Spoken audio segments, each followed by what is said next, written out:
디자인 클래스 3차 시. 자, 인테리어 용어 알아보겠습니다. 자, 우선 이제 대시보드가 있죠. 전체적인 앞에 큰 구조물이 차지하고 있는데 이 부분을 이제 대시보드라고 합니다. 그리고 센터 패시아가 있습니다. 자, 센터 패시아는 이 대시보드에서 이제 중앙에 위치하고 있는 이제 부분으로서 일반적으로 뭐 스크린, 그 다음에 이제 통풍구, 오디오, 공조장치, 컨트롤 패널 것들이 이 센터페시아에 자리 잡고 있죠. 근데 최근에는 이게 이제 터치 스크린 그 안으로 스위치가 들어가면서 물리적인 그 스위치가 많이 줄어들었습니다. 물론 이제 이거를 병행해서 사용하고 있는 센터페시아도 있지만 앞으로는 계속적으로 이 터치 스크린 방식으로 나아갈 것 같은 그런 이제 흐름을 보이고 있죠. 자, 그리고 계기판입니다. 계기판도 이제 마찬가지로 거의 이제 아날로그 방식에서 이제 디지털 디스플레이로 전환이 되고 있는데 어떤 뭐 단가적인 측면에서도 디스플레이가 좀 단가가 뭐 비싸지 않게 돼가지고 오히려 뭐 모터 사용하고 막 그러는 것보다도 나을 수도 있지 않을까 그렇게 생각해 봅니다. 어차피 그 엔진의 그 데이터들은 그 디지털로 들어오거든요. 이미 그 ECU에서 디지털 데이터가 분석이 되고 있기 때문에 그 자료를 뭐 그냥 디지털로서 사용을 하면 되는 것이지 굳이 그거를 뭐 아날로그로 다시 변복조할 필요는 없다. 뭐 그렇기 때문에 오히려 디지털이 더 효율적인 것 같습니다. 생각해 보면. 자, 그래서 이 디지털 계급판에는 이제 속도를 지시하거나 뭐 연료, 엔진 회전수, 냉각수 온도, 엔진 오일 온도, 뭐 주행 거리, 각종 이제 경고등, 확인등 뭐 이런 것들, 각종 정보들이 이제 표시되는 부분인데요. 이게 이제 디지털 디스플레이로 됐지만 이제 과거에 이제 사용하던 이제 속도 계에는 아날로그의 모습을 갖추고 있는 것은 맞습니다. 실제로 바늘이 움직이는 게 아니라 이제 화면에서 그게 표시가 되는 거죠. 모니터에서 영상이 표시가 되는 것이지 실제로 뭐 모터나 바늘이 움직이는 것은 아니다. 자, 이게 이제 간혹 어떤 리뷰들을 보면은 계기반이라고도 하고 또 계기판이라고도 하고 뭐 그런 여러 가지 수의 용어를 사용하는데요. 뭐 이게 클러스터라고 얘기를 하면은 뭐 간단히 되겠지만 또 한국 사람들의 그 언어의 특징으로 그냥 계기판, 계기반 이렇게 얘기를 하는데 그게 뭐 둘 다 맞는 표현이라고 해요. 뭐 예를 들어서 뭐 나침반, 뭐 나침판 뭐 이렇게도 표현을 하기 때문에 이것이 이제 찾아보시면 아시겠지만 이제 표준으로 인정이 되고 있습니다. 이제 스티어링 휠이 있겠죠. 운전대, 뭐 핸들, 뭐 핸들이라고도 하는데 뭐 하여간 스티어링 휠이나 운전대가 맞는 것 같아요. 자, 그래서 이 이제 바깥에 있는 부분들 여기는 이제 스티어링 림이라고 하고 허브가 있고 그다음에 스포크가 세 개가 있는 겁니다. 자, 그리고 이제 가운데 여기 이제 혼 표시가 있죠. 경운기 표시가 있는데 요거는 뭐 이제 과거에 이제 클락션이라고 하고 뭐 일본식으로는 클락션 이렇게 얘기하는데 그게 경운기 만드는 회사가 클렉슨이라는 회사가 있었다고 해요. 그 회사가 마치 이제 스카치 테이프처럼 그게 이제 유리 테이프인데 그 스카치 유리 테이프를 만드는 회사가 스카치라는 회사가 있어가지고 그 회사 이름이 아예 그 제품의 이름처럼 돼버린 거 그런 것과 마찬가지로 이것도 이제 클렉슨이라는 회사가 그 이 제품의 명칭이 되어버린 그런 이제 영향이 있었습니다. 그래서 뭐 경운기라고 하면 되겠죠. 그리고 그 안에 에어백이 또 들어가죠. 에어백이 여기가 이제 얇기 때문에 이제 에어백이 터지면은 여기를 이제 찍고 에어백이 터지면 여기가 찢어집니다. 찢어져 가지고 그 안에서 틈에서 에어백이 나오게 되겠죠.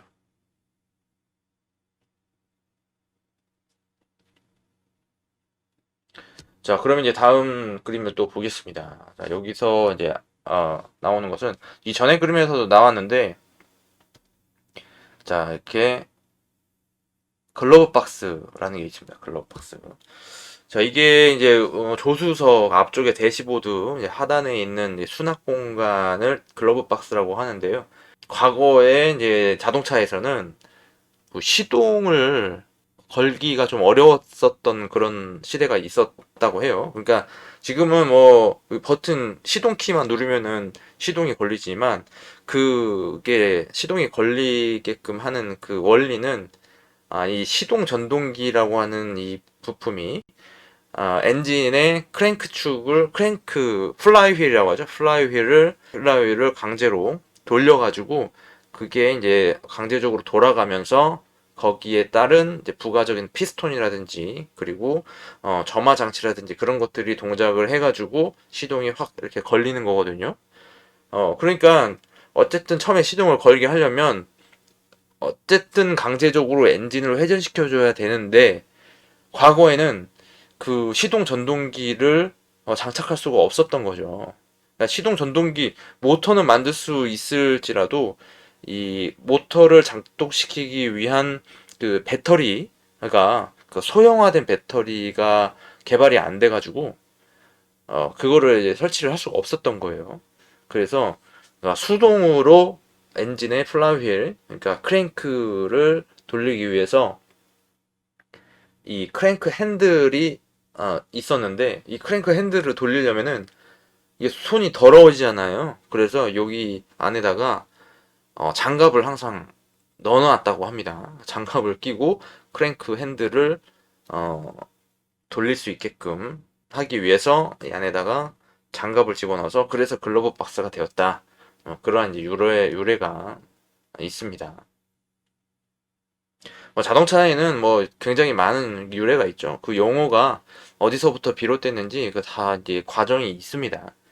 지금 딱 자동차를 보고 그것을 공부하려고 하면은 좀 시간이 오래 걸릴지도 모르겠어요.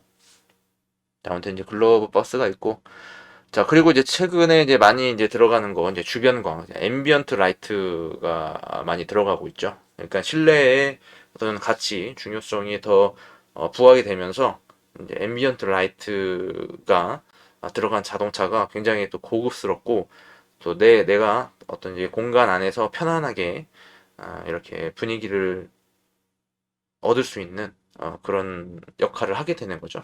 주변광이. 그래서 여기 이제 대시보드에도 주변광이 들어가지만 도어 트림에도 이렇게 앰비언트 라이트가 들어가고 이쪽 안에도 다 들어갑니다. 그죠? 이게 또 요즘에 RGB 라이트라고 해가지고 뭐 색깔이 여러 가지로 변하잖아요. 여러 다채로운 색으로 표현할 수 있게끔 또 어떤 이제 속도에 맞게 뭐 자동차의 주행 모드에 따라서 색깔이 변하도록 하거나 또 이제 경고등을 또 앰비언트 라이트로 표현해주고 그런 기능들을 볼 수가 있습니다. 그거는 이제 아이디어죠.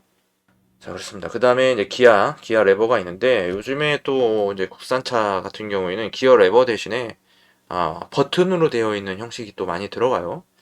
근데 이제 기어 레버는 그 사람이 이렇게 손으로 잡아야 되기 때문에 그 위치적으로 어떤 이제 제약이 있었지만 버튼으로 가면서는 사실 그 제약은 없어졌다고 봐도 되거든요. 그래서 뭐 굳이 여기다가 버튼을 넣을 필요가 느냐 뭐 그런 이제 질문을 해볼 수가 있습니다. 뭐 그렇지 않고 그냥 뭐 핸들에다가도 넣을 수도 있고 또 링컨 차처럼 이렇게 센터 패시아에다가 기어를 또 연료를 쭉 배열을 해놔도 괜찮고 그것도 괜찮은 것 같더라고요. 굳이 여기다가 가운데다 센터 터널 위에다가 놓을 필요가 없는 거죠. 근데 어쨌든 이제 기어 레버를 동작시켜서 변속을 하는데 이것도 사실 이 차 같은 경우도 이제 전자식 레버예요. 사실 전자식 기어 변속기예요. 이제 모양은 이제 레버 형식으로 되어 있지만 전자식으로 되어 있는 겁니다. 기계적으로 그러니까 과거의 옛날의 자동차는 그 이니비터 스위치로 동작시킬 수 있도록 이 오토 미션의 이 기어 레버가 물리적으로 움직이는 그런 거였어요. 기계적으로 움직여서 케이블이 연결되어 있고 그 케이블이 변속기에 연결돼서 그 변속기 위에 있는 스위치를 동작할 수 있게끔 했다면 지금은 그냥 배선을 통해서 전자적으로만 연결이 되어 있는 거죠. 이니비터 스위치라고 하는데, 아무튼 이제 그렇게 이제 변화되고 있습니다. 그 버튼식으로 계속 가거나 혹은 다이얼식도 있죠. 그런 이제 전자식으로 진화가 되면서 어떤 디자인의 형태가 더 다양해졌다. 여기에 또 이제 비상등이나 뭐 시동 스위치, 그리고 파킹 브레이크 레버가 있었잖아요. 과거의 차량들이. 근데 이제 이 차량은 뭐 물론 이 차에도 뭐 그런 옵션에 따라서 달라질 수 있는 거지만, 지금 이 차 같은 경우는 EPB가 들어가 있습니다. 전자식 파킹 브레이크를 통해서 그것도 전자적으로 파킹 브레이크를 작동시켜 준다. 그것을 알 수가 있습니다. 굉장히 그런 것들이 기술적으로 발전을 하면서 디자인적으로 굉장히 심플해지게끔 디자인을 할 수가 있고, 어떤 이런 이제 공간을 활용하는 측면에서도 굉장히 효과적이라고 볼 수가 있겠죠.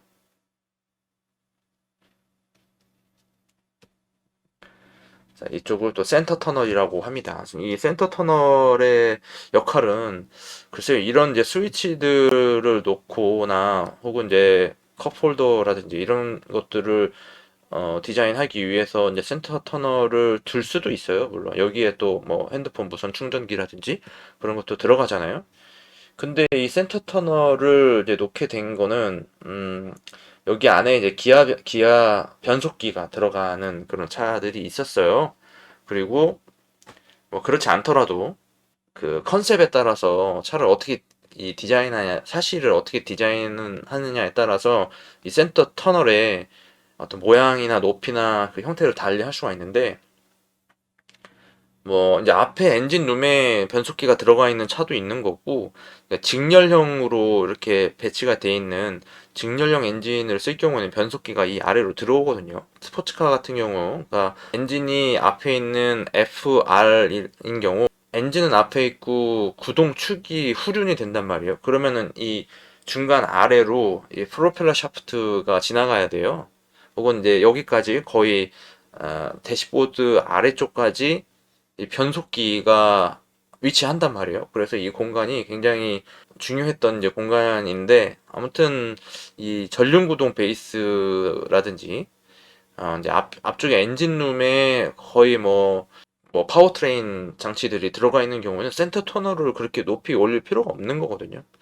아무튼 그러함에도 불구하고 센터 터널이 계속 존재하는 그 이유는 앞서 얘기했던 그런 이제 스위치들을 이제 배치하기 위해서인 것도 있지만, SUV 같은 경우에는 또 이제 사륜구동차가 많이 있잖아요. 그래서 역시 변속기는 그 엔진룸에 같이 들어가 있지만 프로펠러 샤프트를 연결하기 위해서 센터 터널이 올라올 수밖에 없는 구조입니다.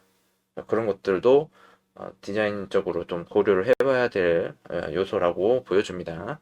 그러니까 굳이 이렇게 뒤에 올 수 있는 뭐 동력 계통이 뒤까지 오지 않는 그런 차량을 굳이 센터 터널을 굳이 만들 필요는 없다고 보여져요.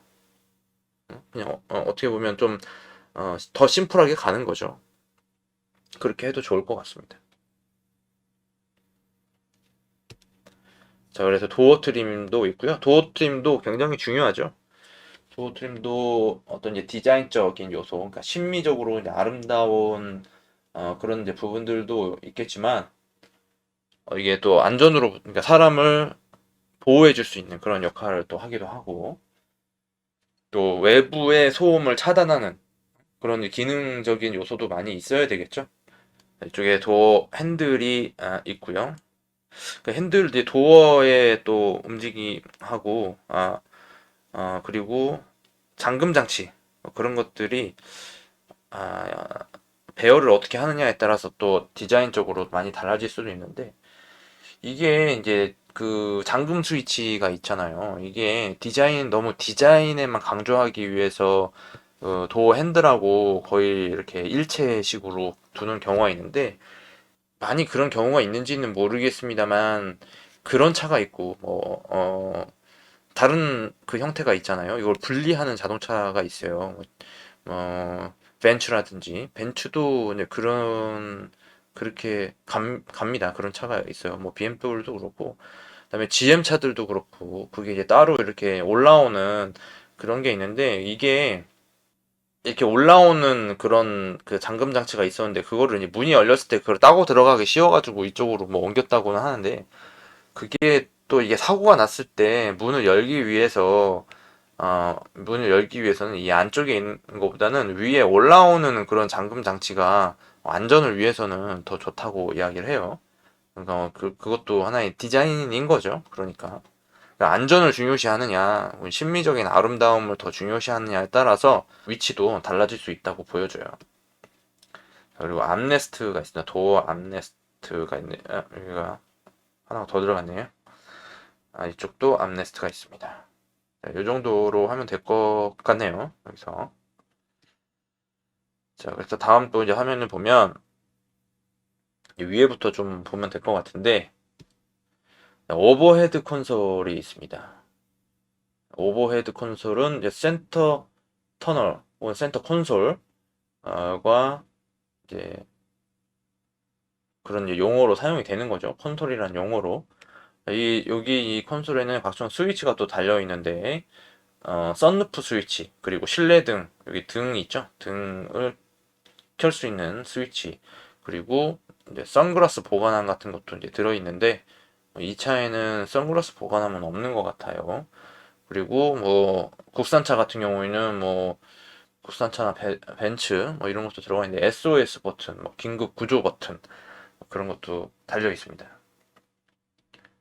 자, 그리고 이제 썬루프가 들어가 있는데 요즘에는 또 파노라믹 썬루프가 들어가서 뭐 그런 것들을 많이 이제 넣는 것 같은데 이게 프레임의 안전성 면에서는 좀 불리하다고 그런 이야기를 합니다. 그러니까 썬루프가 너무 커지면은 이게 이제 비틀림이 발생을 한다고 해요. 약간씩 벌어지거나 늘어지거나 변형이 생겨가지고 뭐 잘 안 맞는 뭐가 문이 잘 안 맞는다거나 나중에 뭐 썬루프가 잘 안 맞는다거나 뭐 그러한 영향이 발생한다고 합니다.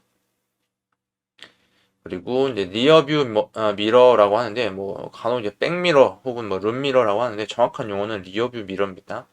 뒤를 볼 수 있는 거울이라는 뜻이에요. 백미러 이렇게 하면은 뒤에 있는 거울이지 뒤를 볼 수 있는 거울은 아니겠죠.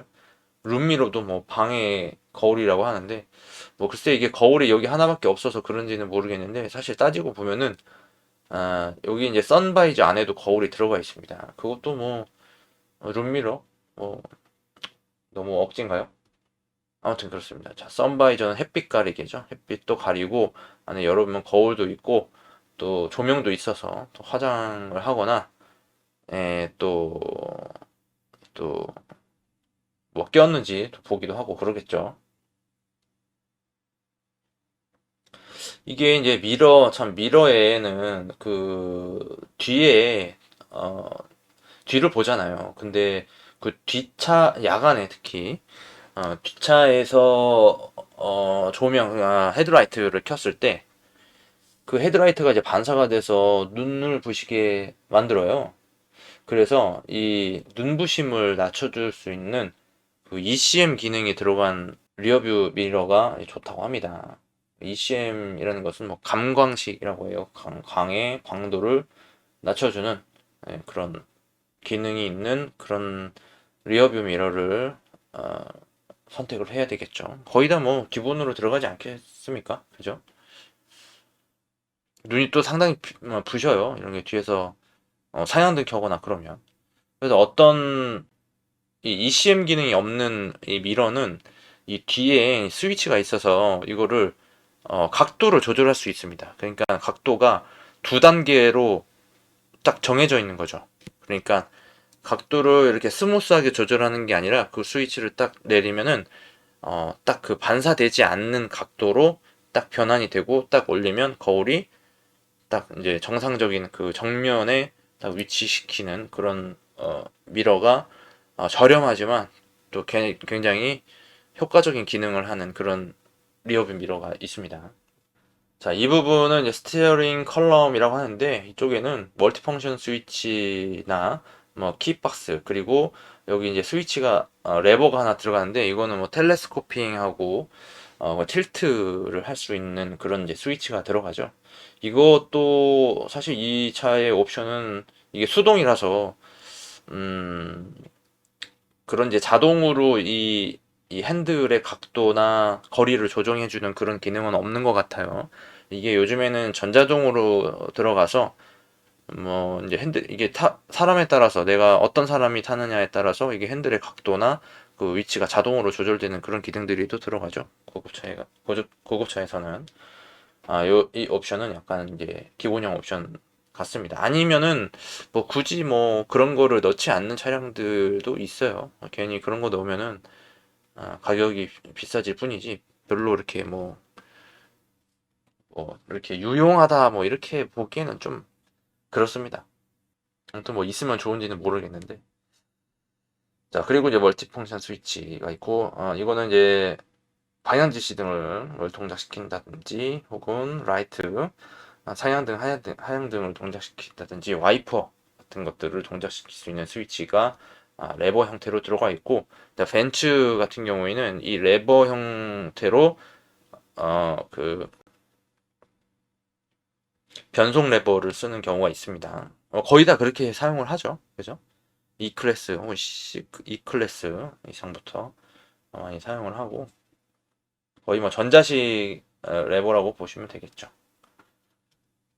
그리고 패드 시프트도 들어갑니다. 이것도 어떤 스포츠카나 스포츠 드라이빙을 흉내낼 수 있는 그런 패드 시프트, 기아 변속을 할 수 있는 시프트가 들어갑니다.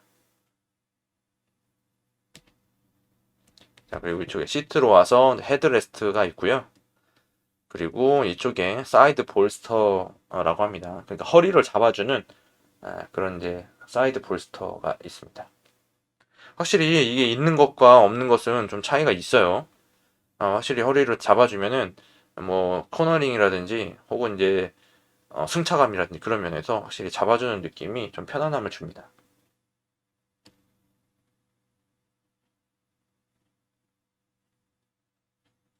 자, 그리고 이제 이쪽에 그립이 있죠. 그립은 앞에서도 도어 트림에도 어시스트 그립이 있었고요. 이쪽 위에 A 필러 그리고 B 필러 사이에 이렇게 어시스트 그립이 들어가 있고, 자, 헤드라이너라고 하는데 이쪽 위에 지붕에 그 재료를 이제 헤드라이너라고 그렇게 이야기를 해요. 그러니까 지붕 천장에 그 내장재를 좀 부드러운 재질을 사용을 해가지고 어떤 이제 충격에 의해서 머리가 부상당하는 것을 방지하기 위해서 이 헤드라이너라는 명칭으로 그 내장재를 폴리우레탄이나 뭐 패브릭 혹은 뭐 알칸타라, 뭐 가죽 같은 그런 내장재를 사용한다고 합니다. 자, 이렇게 해서 인테리어에서 사용되는 여러 가지 용어에 대해서 뭐 간단하게 혹은 조금 뭐 여러 가지 뭐 비하인드 스토리가 있다면 그런 얘기들을 좀 해봤습니다. 뭐 다른 것들도 뭐 있기는 한데 이 정도로 마치어도 될 것 같습니다. 그래서 다음 시간에 자동차 종류 알아보도록 하겠습니다. 감사합니다.